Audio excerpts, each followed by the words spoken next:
Alright, let's do a third, I don't know if you call them a trio, but third composition using two foundation stamps that I've been using in the previous two videos. The Seaside Cove Sm, and we'll use the Altocumulus Lg. Okay. I was thinking of a different kind of composition. I've been adding the tropical palm trees to this scene, but I want to just focus in on the foundation pieces on this composition. So we'll keep it really simple here. In terms of the number of stamps used, and I want to kind of focus in on kind of atmosphere and a little bit of a memory of mine of driving along the coast. Okay, I saved my little post-it note. Hole punch there. That will be a moon in this scene. Okay, so a little bit of a different thing. That started off yellow in the previous videos, but I'll do this scene in all kind of blues and blacks. Okay, so I've just colored this with black. Let's put a few streaks in it just so we get a little bit of variation. And we'll stamp it right down here.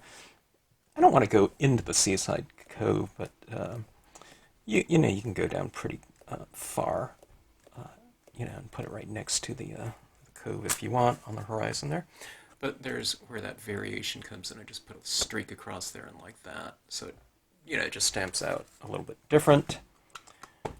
From edge to edge, you'll get variety in the imagery itself, but if you do a little bit of a tweaking on there, you can get kind of an extra diversity in terms of kind of the end result from one scene to the next and within the scene itself. Okay, I always like to get you know, a different look from scene to scene and within the scene. If you have kind of a wider value range of tones and impressions, you know, the potentially richer the end result, you know, might be. So those little tweaks like that, a few streaks on the stamp like that, you know, I mean, it's a simple process for, I wouldn't call it a dramatic result, but I would say it's an effective result in a very subtle way. Nothing too bold about it. Okay, so just a paper towel and a dye-based ink. We'll go with light blue tones, okay? I've mentioned this in previous videos, like a tumbled glass distress ink would be good. Broken china is a little bit bright and darker. If you have something lighter, use that. If you don't, you can use something like that. It's just fine. Okay, now those were re-inker fluids. There's a lot of pad inks that I'm getting these days where I don't even bother with the pad. I would just put a few drops of this onto like a lid like that and just sop it up and wipe it on and you're ready to go. Okay. Alright, now this scene, what I'm thinking about in this scene, you know, if you've ever kind of driven along next to a body of water at nighttime, and you've looked over the water, and there's that shimmering water, that shimmering surface. That's what I'm going for in this piece. I want to, I don't want it to be too light out, okay? I want there, you know, this to largely be, you know, pretty dark. So this will be really fast as well, I think. I always spend a lot of time in the little details, but, you know, by and large, pretty dark. But right down in here, where the moon will be shining off the water, or glistening off the water, whatever, you know, that area will be a little bit lighter. That being said, I like this kind of little masked off horizon, darker horizon here, so let's try to make that a little bit darker there. I'll have some areas that are reflecting that moonlight, but let's create a pretty strong separation between land and, or surface and sky. Starting to really kind of like that look. Not that it's better, you know, than from what I'm normally usually doing, but it's just something I like doing at the moment. Okay. Just a nice horizon line like that. Simplest, easiest mask you'll ever do in your life.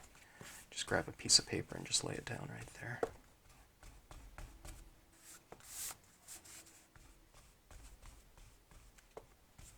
Okay, so you can see what I'm doing. I'm establishing my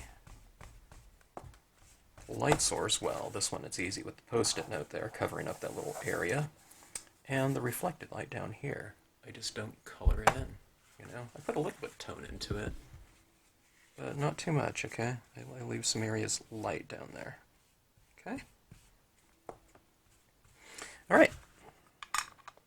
Ready to go on to the next tone. Just go up to a darker tone, darker color, whatever you have. You can use the same paper towel if you want to. This is a little bit of a warmer blue, okay? It's Caribbean blue. Okay. It'll get a lot darker than the Caribbean blue, but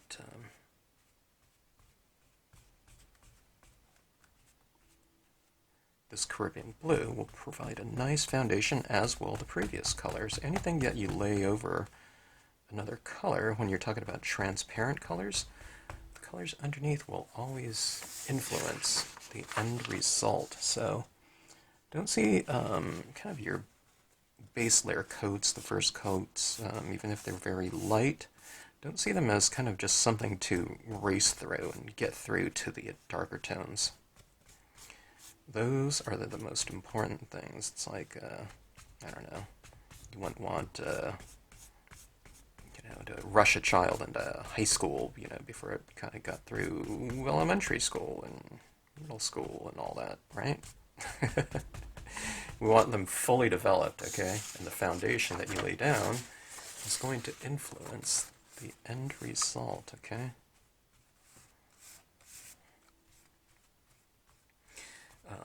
Keep layering using an existing color until it just won't get any darker using that color that you're on, okay? That's when you need to move on to the next tone. Okay.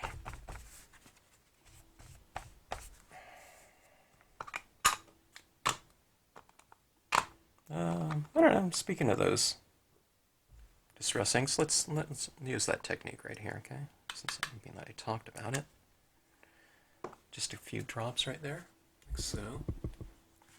And you just sop it up with your paper towel or stylus tool, whatever you're using. It could be a kitchen sponge. And you just apply it like that. You can go for a few more like kind of streaky, you know, movements like that. When you get into your mid-tones, you know, darker tones, don't color everything in equally, okay? All I'm doing is this, like that, okay? Then when I flip the page on the other side, I come like that. So what it looks like is this.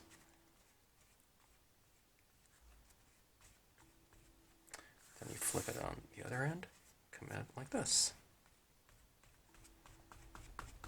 Now, the thing that people find hard to do is to retain that light area, meaning they just go right over it, but don't go over it then, okay? Just be, you know, have a conscious awareness, you know. Sometimes it's hard to, you know, put the brakes on, and I know, you know, that's the case. We just get comfortable, you know, really comfortable with this toning process, and then, you know, people want to have a tendency of wanting to speed up a little bit too much, you know, or too soon, maybe. You know, don't rush through it, okay? Sometimes mine gets a little bit darker on the, you know, somewhere where, you know, I didn't prefer it to be, so it happens to me as well. But by and large, you know, just conscious effort to retain what you've established with lighter tones. And this is moving along really fast, okay? We're moving already into kind of a darker blue. It's kind of a navy blue tone.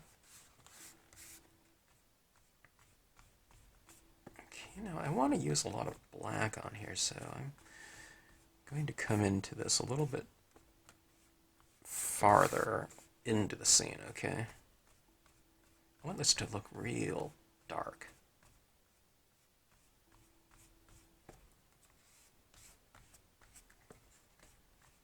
Dark and dramatic.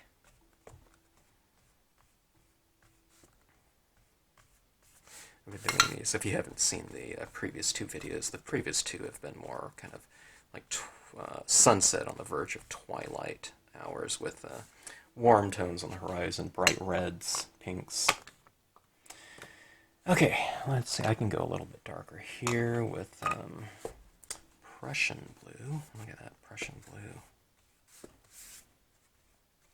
Pretty dark.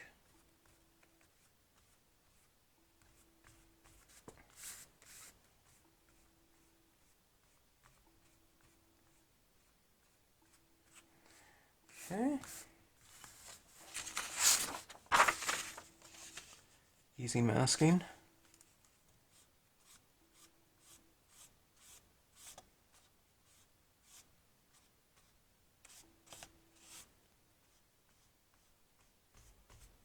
Okay.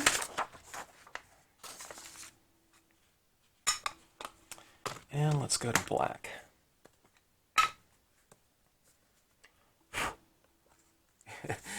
My paper towel is starting to shred quite a bit. I mean, you can just switch off and, use a new part of it if you want to. Something like that, and look at that. You have a brand new applicator. I prefer using the same area though, unless it's really shredding too much. Just because it kind of carries over the previous colors that you've already applied. And, it just kind of blends in very nicely. Okay, look at that. So the color that you stamp your imagery in, a lot of times it's black. That's the color that I often like to finish off with, because it kind of brings everything together so nicely. Keep in mind I'm going to be pulling off that Post-it note, peeling it off, and it'll just reveal the white of the paper, and that will be my moon.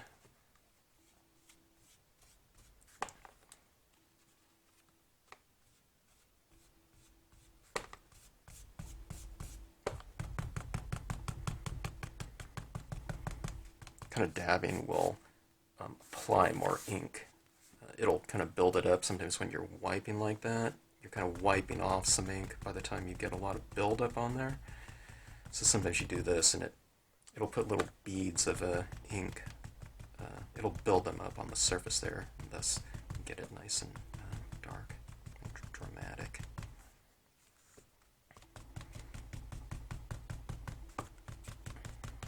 Okay, going for this kind of vignette around the edges.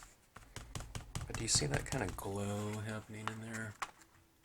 See, I'm putting a lot of black over all this area, but that is a real rich, deep black right in there. The more colors that you lay down on your paper, the more potentially richer and deeper the end result might be. Now, I have used some color combinations where it gets a little muddy looking, at some point in time, especially if I'm combining different kind of hues together, oranges and greens or browns, and like in a springtime scene with a lot of different color diversity. But by and large, this is a really effective way to create deep space, and that's just by using different inks that you already have. So this is the thing that kind of separates, as far as this technique goes, kind of the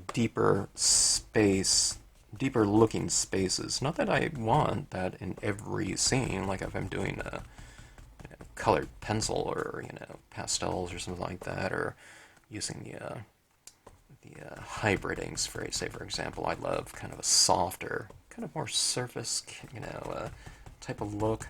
I'm not necessarily going for, deep, transparent saturations, because these are transparent inks. I just try to kind of fulfill the kind of the potential for the medium. Okay, I don't try to make colored pencils look as transparent and deep as transparent dye-based inks. But colored pencils can get potentially a lot more texture or something like that. So you really try to kind of showcase the strengths of whatever media you happen to be using. Remember, Stampscapes isn't a medium. It is just a grouping of stamps that can come together in a nice seamless fashion. Look at that glow.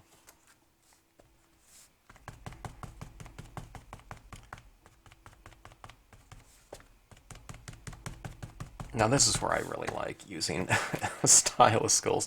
Okay, the stylus tools are sponge applicators, okay? So they can kind of get a little bit of a deeper, kind of a built-up application. With paper towels, they're absorbent. But, as you can see right here, they can apply, but sometimes in the darkest areas, when you're trying to build it up, they're built to absorb, so they might be kind of pulling ink off the surface. But, you can go pretty far with them, though. But sometimes with the sponge here, it absorbs into the sponge, and you squeeze a little out on the paper like that, and you can just kind of blend it around and kind of tap it down like that. The sponges absorb too, but they also, when you squeeze them down, they can apply, whatever liquid is in them. Alright, let's see if I can get down in some of these shadow areas. Okay, kind of just underneath the crest of the waves. I have this little tool at an angle. You can also do this with some darker alcohol markers if you want to get into these areas. I'm just kind of doing this right there. Just right under the crest of the waves. Creating a little bit of a deeper shadow. And thus defining a little bit more of the image. If this was done in sunset tones with a lot of golden light reflecting off of the surface of the water, maybe the shadows might not be black in a dark scene like this, but maybe the shadows might be kind of reds or something like that. So that's why I've drawn the image as so. I want to make it dark enough to where you can kind of see where you can put some additional shadows, but I don't draw them so dark that I'm locking you into a certain point of day. I want this stamp to be able to be used at high noon, sunset, sunrise, or like in the, well, there's a moon right there, but like in the, right in the, the dark of night type of thing. Okay, you see those waves right here? They're a little bit more defined because I put that shadow underneath them, like so.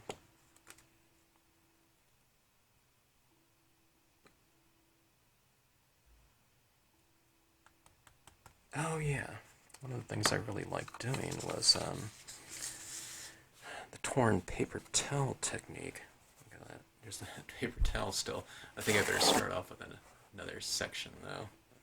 See, I like this one here. It's a little bit more irregular, so I'm going to try to go for... Yeah, that's a little bit too irregular. Paper towels have a little bit of a grain to them, so if you tear them one way, it'll tear straight. And then if you tear them in the perpendicular, it gives you more of an irregular like that. All right, let's add a little bit of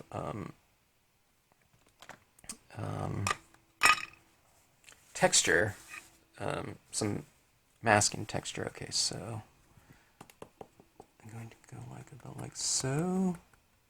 A lot of people do this in, to create background hills as well. Maybe not in blue, although you certainly could. Okay.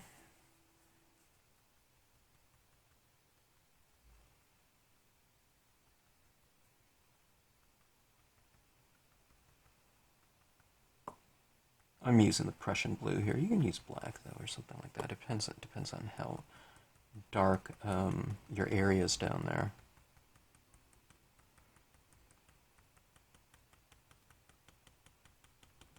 So you just kind of move this around. I'm using this upside down because I can get into this area easier and apply this ink easier when I have this scene upside down, but you can see what kind of is forming right there. Doesn't it look great? Looks a little bit more dimensional to me, having that texture in there. So it's a really easy and fun technique to do. Kind of blend it in a little bit, you know, when you're doing this. And use just a real light touch. I got a little bit heavier right there, but let me see if I can blend it out. Okay, something like that. Let's come up here. I like that. Let's come up here even. Right into the Altocumulus. Altocumulus means a mackerel sky.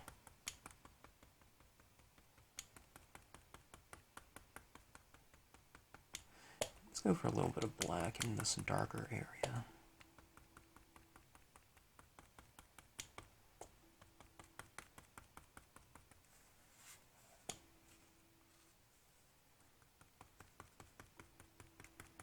This kind of texturing with this ripped paper towel really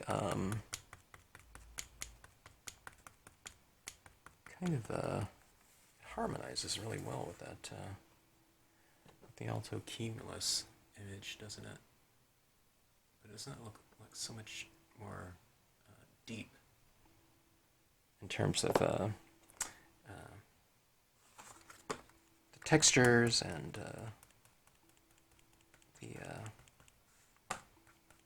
I don't know, just the amount of space within that area there. It looks deeper, like things are going back into perspective a little bit more when you layer things in that fashion.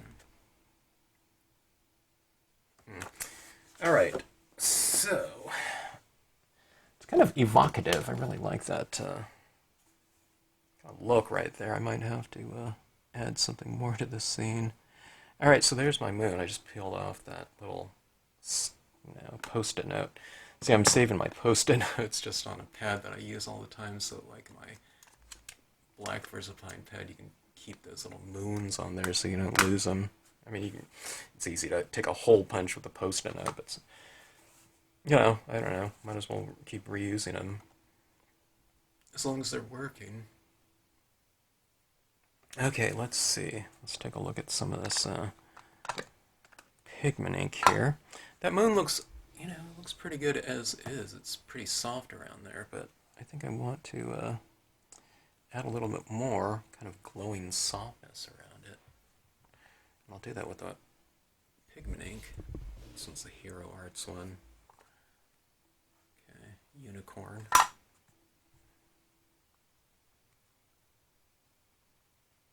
We'll just make that moon kind of glow a little bit more.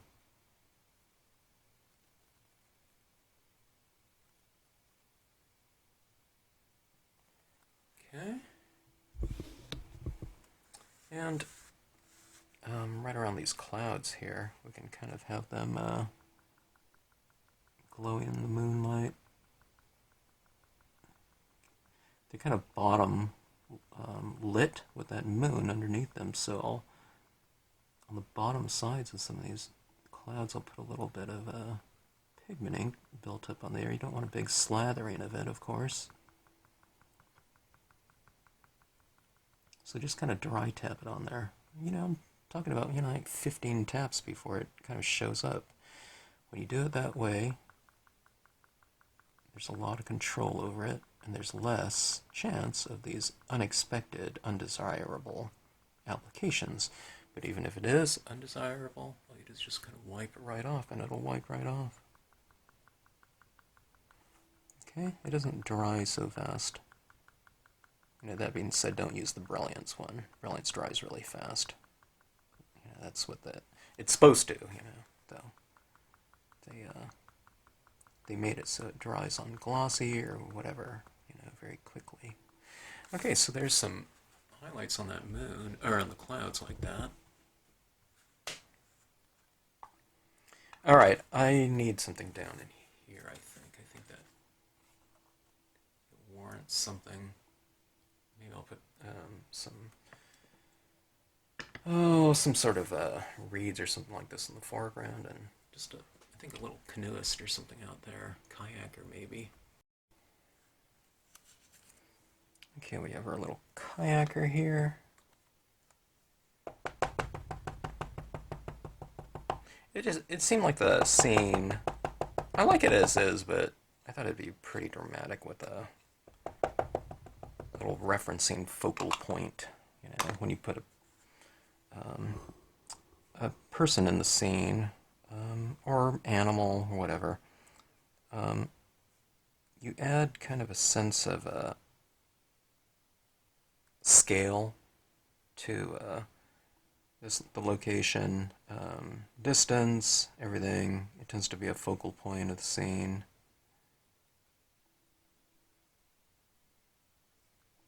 I think there was it was like I don't know, one of those little, not jokes of landscape photography, but, you know, landscape photographers, I guess, you know, one of the tricks they would always do is, you know, they would always throw someone in the scene that's wearing like a red jacket, you know, and put them, you know, in a cliff overlooking the valley or whatever, you know. But I think that was one of those little things, you know, those little common, you know, little tools that they would, you know, do.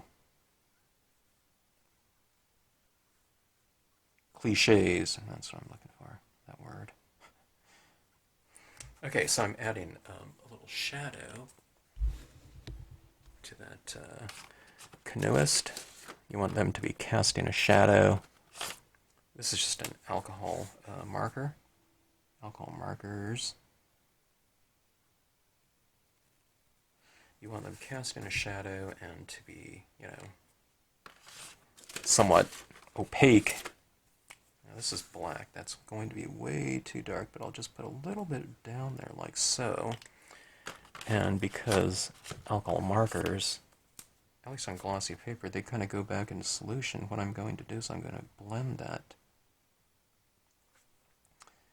black out into this area a little bit more with a lighter color. Okay, so I'm using my lighter version, like a blending marker. Although you can use a blending marker too. Okay, I don't know. Black might have been too dark. I had to kind of blend it out quite a bit. All right, so that is that. I did that in dye-based ink. Let's add in some fun highlights in here. Here's my little white paint pen, okay? Apparently I need to shake this up like every time I use it. It's a Miaosun acrylic painter. Oops.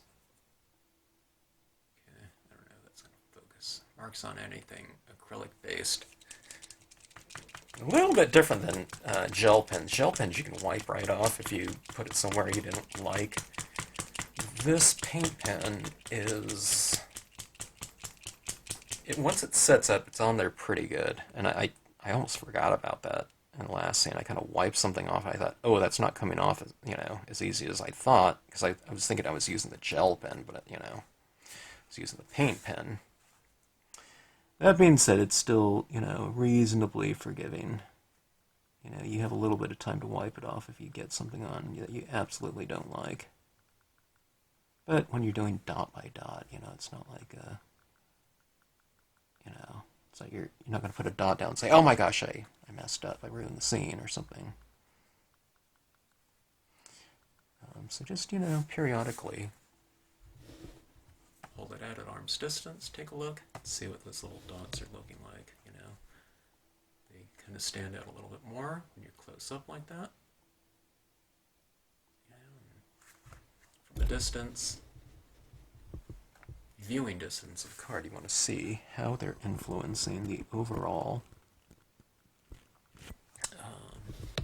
you know, feel, scheme of things, lighting, details, whatever. I usually I start them in my lighter areas, right? Because that's where light is hitting, in theory. A little thing there, too. I tone that out. You can use these as kind of erasers. There's a little ink thing right there. I just kind of inked it over and got rid of it.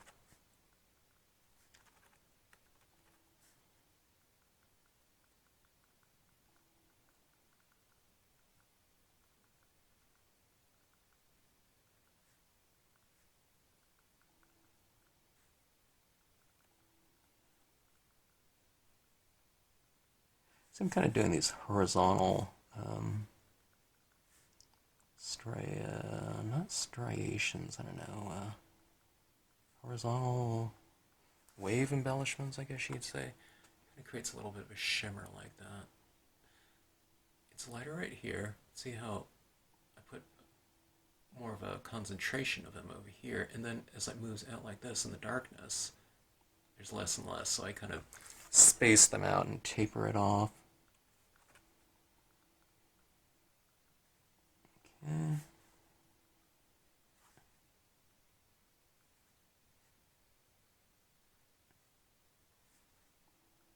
There's this event going on right now, and I don't know if it's all in Southern California, at least in the San Diego area, where there's a lot of bioluminescence going on.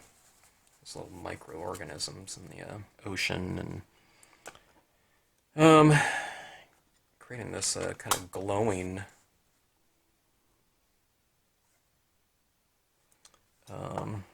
luminous effect, like in crashing waves, or something like that. You can see this kind of glow coming out. I've seen it once before in person, and it's when we were out surfing at night. I used to love going night surfing. That was my favorite time. The waves are always terrible, but just such a pleasure sitting out in the water. We were out underneath a pier, so there were some, the pier lights, but I just loved it. Sunset was great too for waves and surfing, but night surfing was kind of a specialty thing. But bioluminescence we saw once. You just swish your hands around in the water and it glowed. And one time there was a grunion run. A little fish jumping up on the boards. We were sitting there, and all along the shoreline when we swam in, eventually.